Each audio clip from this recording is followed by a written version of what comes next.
श्रोते हो नमस्कार.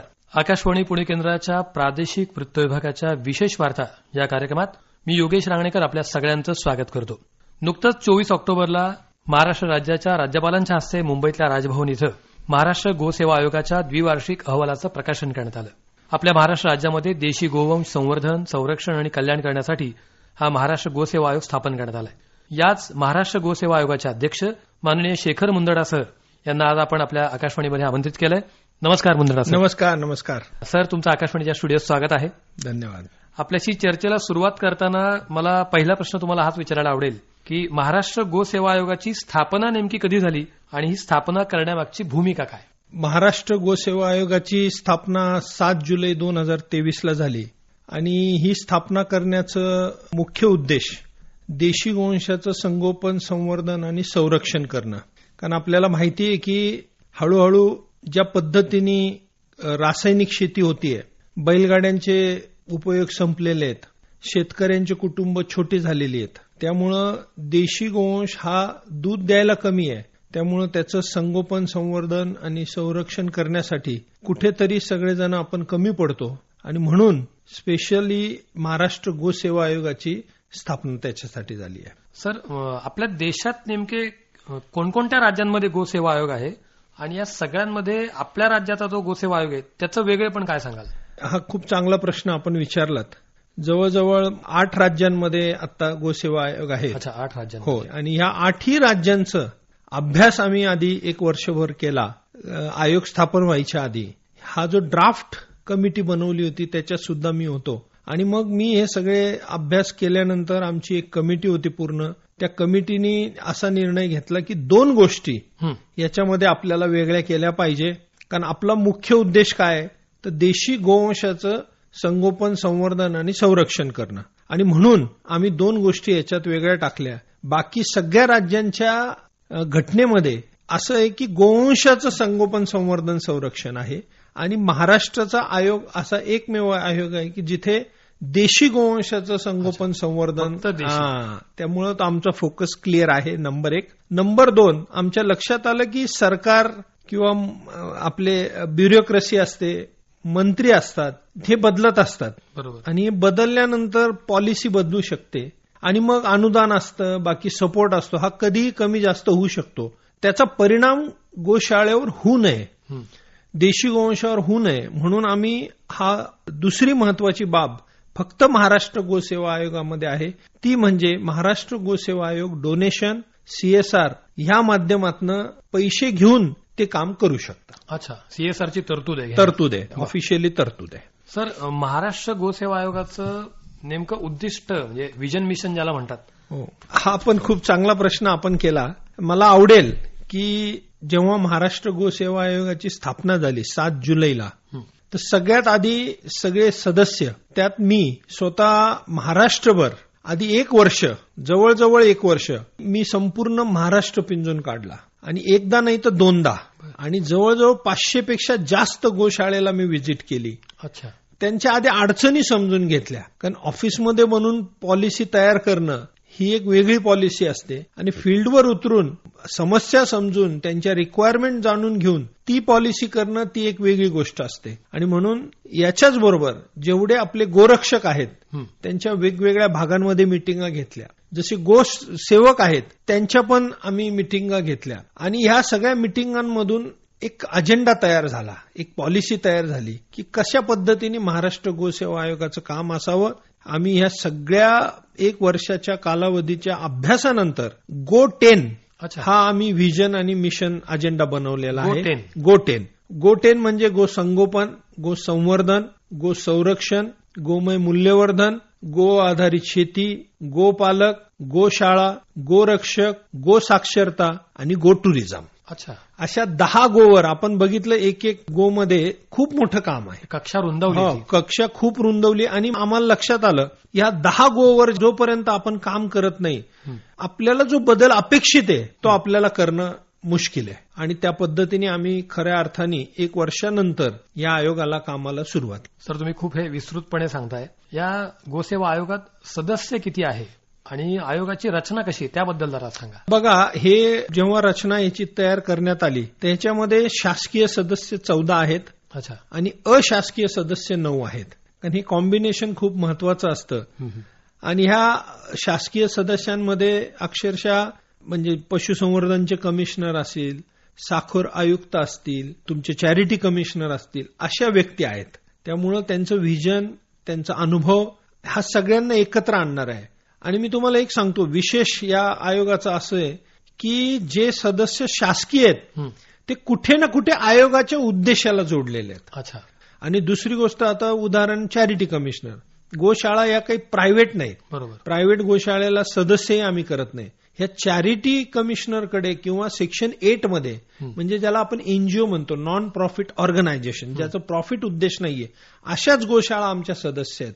आणि ह्यांच्याबरोबर उद्या जर काही चॅरिटी कमिशनरचे इश्यू आले तर आम्ही तिथल्या तिथे ते सॉल्व्ह करू शकतो. असे सगळे डिपार्टमेंट आहेत. कृषी खात्याचे कमिशनर सुद्धा आमचे मेंबर आहेत. तर उद्या कृषीशी रिलेटेड शेतकऱ्यांकडे पण देशी गोवंश आहे, त्याच्याशी रिलेटेड इश्यू असेल तर आम्ही लगेच त्यांच्याशी संपर्क करतो. सर, नुकताच महाराष्ट्र राज्यानं गोमातेला राज्यमातेचा दर्जा दिलाय. जी, त्याबद्दल तुम्ही काय सांगाल?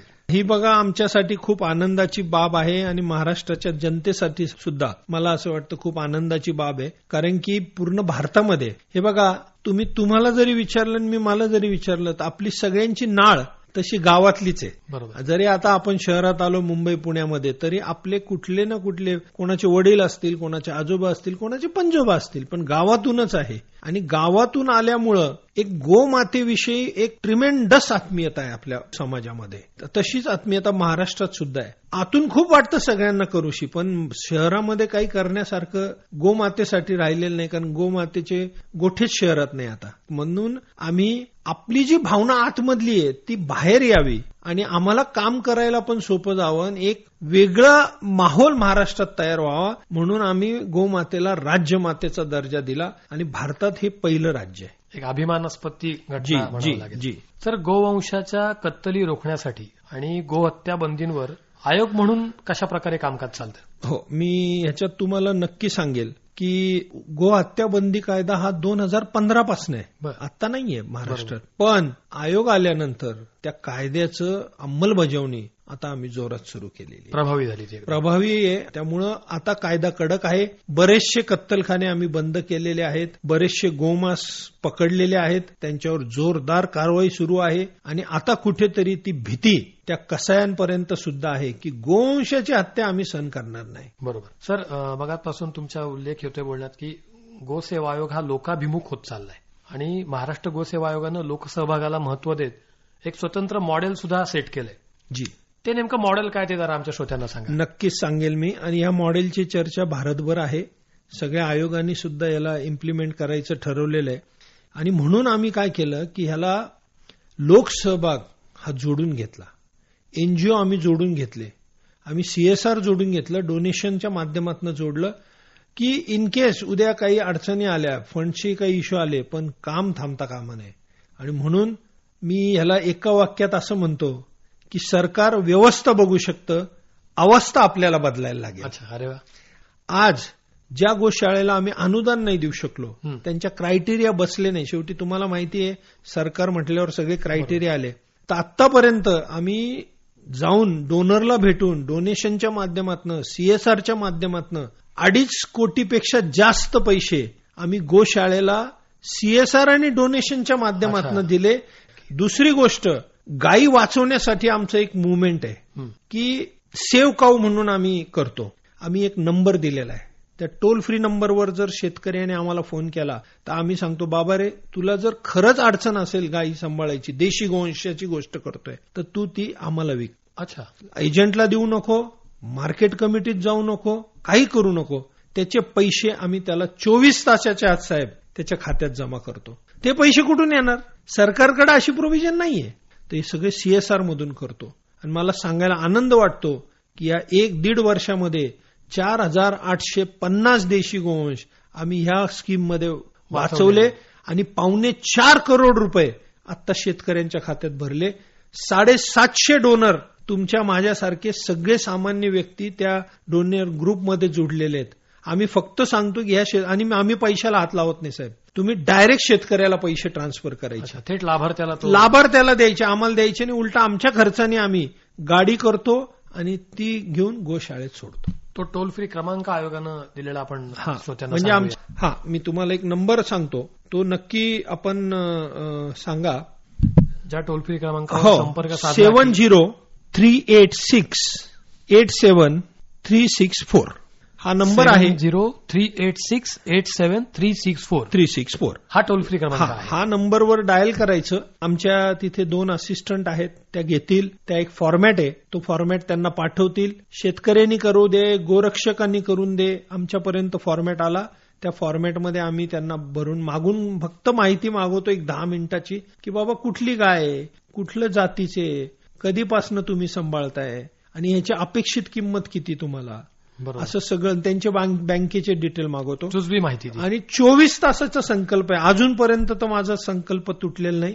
24 तासात आम्ही त्यांना ट्रान्सफर. अच्छा, लगेच त्याला संपर्क साधला जातो. येस.